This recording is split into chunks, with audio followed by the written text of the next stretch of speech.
Good afternoon, groovy citizens, and happy, fantastic Friday. Y'all, look, I was trying to get this video done earlier today, but my day got away from me. But you know what I like to say, honey, better late than never. So before I jump into today's topic, I want to show you guys my shirt.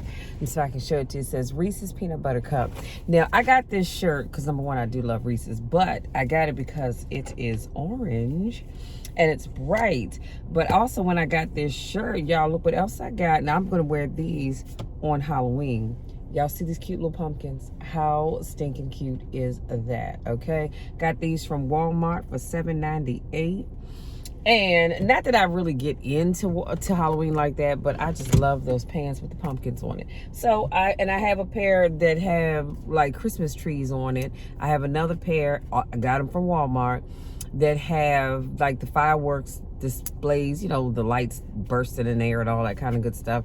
Got those that I wear for 4th of July. I just think they're cute, that's all. So I'm gonna wear them one day, put them up for next year, and then pull them back out again.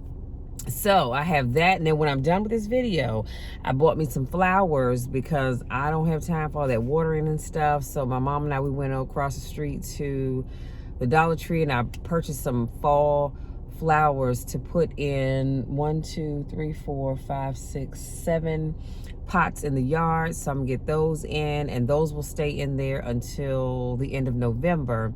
And then December the 1st, I'll take all of those out and put the poinsettias in for Christmas, and then those will stay in probably through the end of January. So I have quite a bit that I need to get done today. Plus, y'all, I still have to get my notes together for tomorrow's car conversation, and I have to get my notes together for tomorrow's podcast because I got to get back on schedule. And I want to make sure I'm getting that podcast out on Saturday. But like I said, my week has just been extremely busy. And on top of all of that, I have to start thinking about my podcast for November. So y'all pray for me. I mean, really, seriously, honestly, I need you to pray for me because, like I said, I think my time is just slowly slipping away. I have more things that I need to get done. And that's why I tell people all the time, I appreciate that you appreciate the content that I put out, but just know that there's a story behind all of that. And there's so much stuff that has to be done in order to be able to put out the content that I put out. I don't just, pull it out of thin air. I have to really think about it. Sometimes I have to do a little research to come up with, what it is I want to talk about. I pray about things because I want to be able to motivate you all the best way that I possibly can. So it's just a lot that has to be done. But you know what? I'm not going to complain. I'm not going to complain. I love it. I'm thankful that God has given this gift to me, and I'm going to utilize it the best that I can. All right. Now, having said that, it is 62 degrees outside, you guys. And it's a little on the chilly side, so I had to walk quickly to the car because, as you can see, I don't have a jacket on.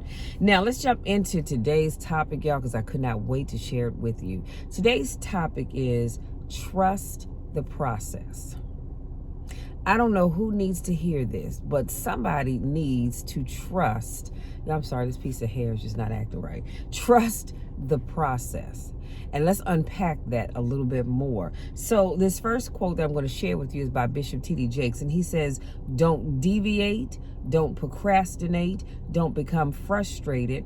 All you have to do to win this battle is stay on track.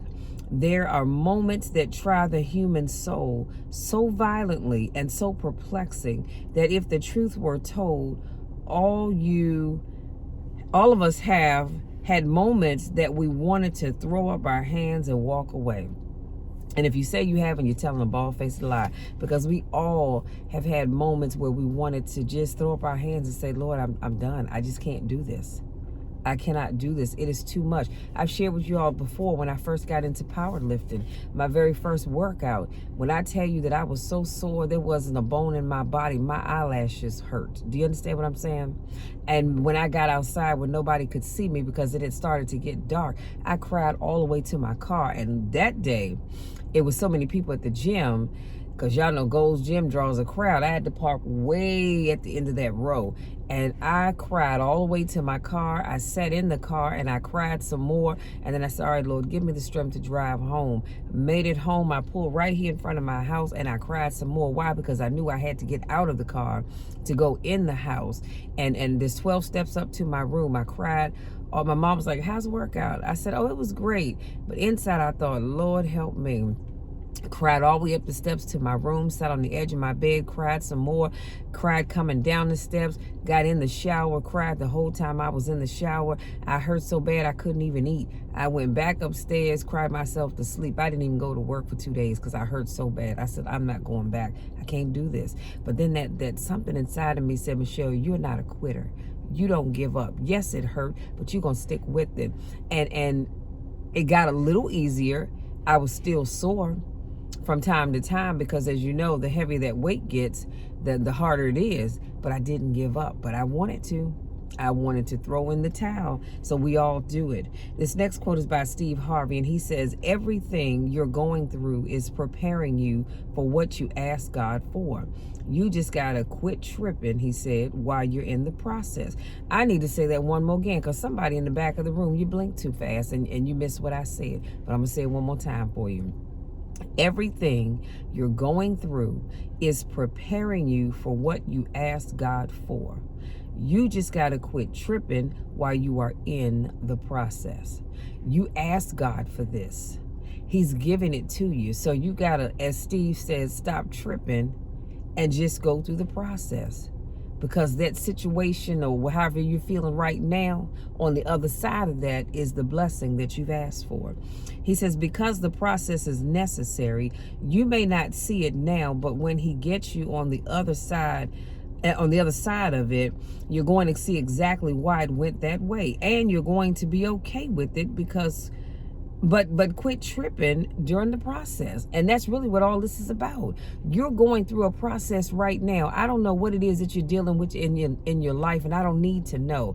But what I'm telling you is that I do know this, that it is preparing you for what you've asked God for. Now, you might be thinking, well, God, I asked God for a lot of things. Well, you might need to sit down and check your mental notes because something you asked him for is preparing you to get there. Because Lord knows I've asked God for many things. And so I know that in this time of my life, the things that I'm having to deal with are a result of what I asked God for. So I'm not going to trip about it.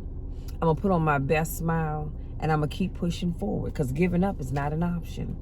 Now, this next quote is by Bishop T.D. Jakes. He says, discouragement can creep in secretly, hide behind clothes, makeup, and hairdos.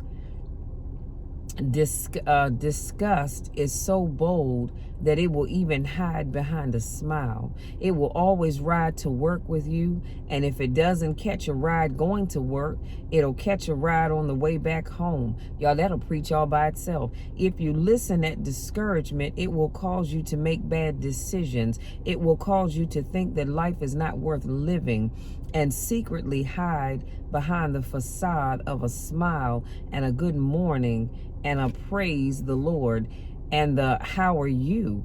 You will wonder if you're ever going to get out of what you're into. Just last week, Reverend Dr. Freddie Haynes, he said it's all right to tell people I'm not okay, but God. So we don't have to hide behind that smile. We don't have to hide behind the praise the Lord, I'm blessed and highly favored. Y'all know how we like to do. It's all right to tell people I'm not okay, but God. But God is going to make a way. But God is going to fix whatever it is that I'm dealing with. But God is going to see me through this. And I don't have to run this race by myself. Oh my God, that'll preach. Y'all, these quotes will be in the description box on YouTube because I don't have enough room to put them all on Instagram. And this next quote again is by Steve Harvey. He says, oh Lord, why me? You ain't the only one. Oh Lord, why I lose my job? He said, you ain't the only one unemployed. Oh Lord, why he leave me? You ain't the first chick that got left. And this might not even be your last time getting left. Come on, somebody. Pull yourself together and quit tripping because you are in the process. Again, whatever it is that you're dealing with right now, You may have lost your job, your relationship, your business, your house, your car, your family, whatever it is that you've lost. Just know that you are in the midst of a process. So I can say quit tripping, but I get it when you're going through those things, and it's easier said than done. But just know it's all a part of the process. And this next quote is by Bishop T.D. Jakes. He said, could it be possible that God has allowed you to face and confront certain things so that he could use you, come on now, to be a blessing in somebody else's life? We can pass the collection plate and give the benediction, open the doors of the church, and I can send y'all on home just on that right there. Could it be possible that he's using you to be a blessing in somebody else's life? Because I told you all before, somebody's always watching you. Somebody's watching you to see how you're going to handle whatever that thing is that you're dealing with. And because you are handling it in such a way that makes them say, wow, if they can overcome that, then so can I. You are being a blessing to other people and you don't even realize it. Could it be possible that your destiny incorporates the place of your agony, that God wants to use you in the very area that you have had the greatest pain and the greatest turmoil? Could it be possible that the passion that is necessary to be effective is derived from a personal melody, sometimes I can't read my own writing, that gave you the deep well? I've noticed that anybody I've ever met who was greatly anointed and had a deep well to which they were able to change lives, they also had a deep experience, which was the catalyst to give them the motivation to drive over all the obstacles that would deter you from destiny and give you the power to, he says, as I like to say, take a licking and keep on ticking, because you are driven by more than finances, more than money. You are driven by a personal experience and an encounter with God. Come on now. Come on now. If that doesn't shout you right there, you just missed it. I don't know what to tell you. And then Steve Harvey says, God is processing you. He ain't through with you. So yeah, you're going through something right now. You feel like you don't have much. You feel like you just, I don't know, like you're just down and out, and you feel like you're never going to get back up again. But can I just tell you that God is not through with you yet? He's still working on you. You are a work in progress. And I say that when God is done with us, that's when our lives can come to an end, because he's done everything he needs to do. But as of right now, he's not done with you and he's not done with me. That's why we're going through this process. I just need you to believe that and to hold on and don't give up. Bishop T.D. Jakes says, don't make a permanent decision over a temporary circumstance. Don't allow a moment of agony to make you draw a conclusion about life prematurely, because if you just keep on walking with God, God has a way of making everything all right. But he wants us, and he declares to us that the steps of a good man are ordered by the Lord. Y'all, the word tells you that. Now, the term steps, understand this. When the Bible says that the steps of a good man are ordered by the Lord, the term steps refers to the process. So anytime you hear people talking and they say, well, the steps of this and the steps of that and the steps of the other, what they mean is the process. Everything is a process. Yeah, that's powerful. And I wanted to share some examples of processes with you. I have 7, and I'm going to bid you good day. Number 1, in order to get a job, we must first apply for it. So there's a process. You want a job? Well, you've got to put in some applications. You've got to create a resume. You may have to update your resume, add some things or take some things away. But there's a process to getting a job. Now, every now and then, God will send somebody in your life to say, you know what, we're looking for ABCXYZ. Would you be interested? And you go, sure, absolutely. God can send that person in your life. But typically, there's a process. Number 2, if we want to be on time for work, we must set our alarms, right? I don't know about you, but I don't just wake up like that in the morning. I have to set my alarm. So I have matter of fact, on my phone, I have my alarm set that I have a certain time that I need to be in bed and a certain time that I need to get up, because I need that alarm. But there's a process for me to get to work on time, right? And it starts with me setting the alarm. Part of the process now also is hearing the alarm. But then I get up and I have steps that I take in order to get prepared to get out that door, because I know I need to be leaving at a certain time so I can get to work at a certain time. But there's a process. Number 3, if we want to get married, we must first find a potential spouse, correct? Well, there's a process to getting married. You have to find somebody that you deem worthy enough for you to even want to get to know. And then you go out on a couple of dates and you all decide you want to get into a permanent relationship, what is the word I'm looking for? The words escape me at the moment, but you get into this relationship and you are dedicated and committed. That's what I'm thinking of, to each other. That's going to lead to marriage, unless you're just dating somebody and you're just going to be a habitual dater. And some people are. I don't judge anybody. It's not my place to judge. If you like it, I love it. So, but there's a process in order to get married. And then in order to get married, you've got to apply for your marriage license. You got to find somebody to preside over the wedding. You've got to get invitations out and this, that, and the other. There is a process. Number 4, if we want to maintain a healthy lifestyle, we must eat right and exercise, correct? I should have wrote down, take your vitamins. There's a process in order to live a healthy lifestyle. Number 5, we want that promotion on our job, so we must work hard and show that we deserve it. There's a process to getting that promotion. Now, every now and then, there are people that get promotions because of who they know. Okay, let's just keep it real.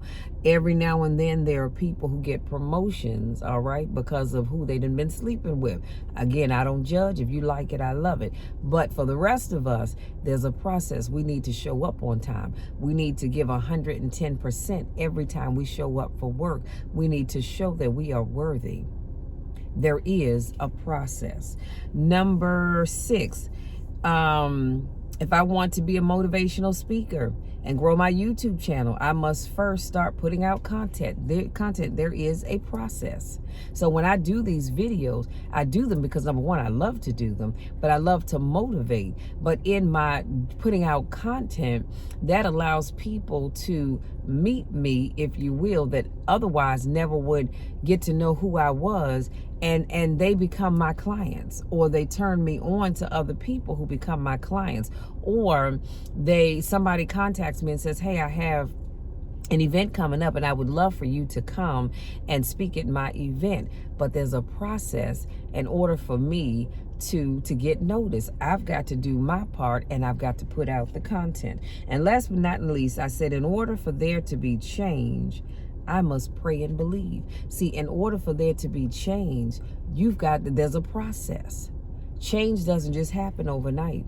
And I do believe a large part of change has to do with prayer. So if I want to change my lifestyle, or I want there to be change in my household, I know I've got to sit down and have a little talk with Jesus. And because Jesus makes it all right. Come on, somebody. So in order for there to be change, I've got to pray about it. I don't know about you all, but sometimes I think God says, Lord, here comes Michelle again. What is it that you want? But that's all right, because God says that I can come to him anytime, day or night, and he hears my cries. He hears my prayers. God hears my heart. And I told y'all before, God knows what you stand in need of before you open your mouth and ask for it anyway. So there's a process. Do you understand what I'm saying? Now, can God bless you without you praying about it out of your mouth? Of course he can, because he already knows what you stand in need of. But he still wants us to talk to him. And so again, I pray before my feet hit the floor in the morning. I'm praying for the day. I'm praying for my job. I'm praying and asking God to have his way, to cover my co-workers, to bless them in whatever area of their life they need to be blessed. And then when my feet hit the floor, I pray and say, all right, God, you know what? We're going to get out of here on time today. And as I get in my car and I'm going on down the road, I'm praying and talking to God again. I pray and ask God to give me my parking space. I pray and ask God to, again, watch over the atmosphere. Let no hurt, harm, or danger come towards any of my coworkers. Let there be no incidents. Do you understand what I'm saying? Let there be no traffic. And when I leave and come home, I'm praying the same thing. God, I'm asking that you see me back safely to my destination. Let me find my home the way I left it, if not better, oh God. I'm praying for those persons. I can be driving down the road. If I see a homeless person, I'm saying a prayer for that person. I'm asking God to send on the individual or individuals that can help that person. See, there's a process. Yes, God knows what that individual stands in need of, but there is a process. And all I'm trying to get you to understand with the examples that I just shared with you is that you've got to go through the process. Nothing just happens. Do you understand what I'm saying? So if you want change, you need to be the catalyst for change. You need to create an atmosphere for change. You've got to do your part, and God will do the rest. God says, look, I got it covered. I'm going to do my part, but I need you to do your part. I'm going to bless you with that job, but I need you to do your part and apply for it. I need you to get your resume together. I need you to update your resume because you got some outdated stuff on there that doesn't need to be on there at all anymore. Or you have some stuff that you've done that you don't have on your resume. So he says, I'm going to do my part. I just need you to do yours. And sometimes I honestly think God is sitting back with his arms folded like this going, okay, I got all the time in the world. I just need you to do your part, and I'm going to do what I said I'm going to do. Y'all, that's it. I hope something that I said resonates with you. I hope it helps you to truly understand that you must trust the process. God and I, we talk about that a lot. I say, all right, Lord, now I know I asked for ABCXYZ, whatever that thing is. And I know it's a process. And this process is not moving as fast as I want it to move, oh God, but I know your word says that you will never leave me nor forsake me. So I'm going to trust the process. And I'm going to get up every day and do what I need to do. I get up, I show up, and I want to grow my motivational speaking business. I want to grow my life coaching business. And so I'm going to show up when I say I'm going to show up and do what I said I'm going to do, because I know in my doing that God is going to bless me on the back end for what I've asked him for. And I just need you all to trust the process. It's not going to happen as fast as you want it to. That's just life. Sometimes it does and sometimes it doesn't. That's all in God's timing. It's not about our timing. But you just trust the process. Don't give up. Again, things are not always moving as fast as you want them to move, and you want to give up. You want to throw your hands in the air and say, Lord, I submit, I give up, I'm done. I'm not doing this anymore. But God says, hang in there, because I have something better for you. I just need you to hold on. Trust the process. And don't give up. Listen, if this is your first time watching one of my videos, I want to say welcome. Thank you so much for giving me just a little bit of your time to speak life into you and to encourage you to trust the process. If this is not your first rodeo, I want to say welcome back. Thank you so much for joining me. Y'all know I just love you dearly, and I miss you when I don't get a chance to see you. But I need you to trust the process as well. I know you've been in that game for a while, whatever that thing may be, but I need you to not give up, because your time is coming. It truly is, but I need you to believe that. Just like I believe it for me, I believe it for you, but I need you to believe it for you as well. Don't give up. Don't give in. Hang on in there. Continue to pray. Thank God and act as if you already have whatever that thing is that you've been asking him for. And I promise you, you're going to wake up one day and that thing is going to be right there. Just the way you asked for it, if not better. You hear what I'm saying? Don't give up. You've come too far. You have come too far to give up now. Y'all know the drill. You know my spiel. I love you all to the moon and back. And when I say that, I truly mean that from my heart of hearts.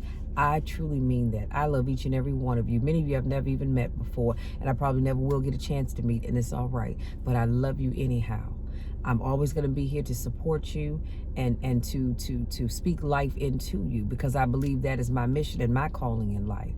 I believe in you. Don't you dare give up. See, because not only are you giving up on God and you're giving up on yourself, but you're giving up on me.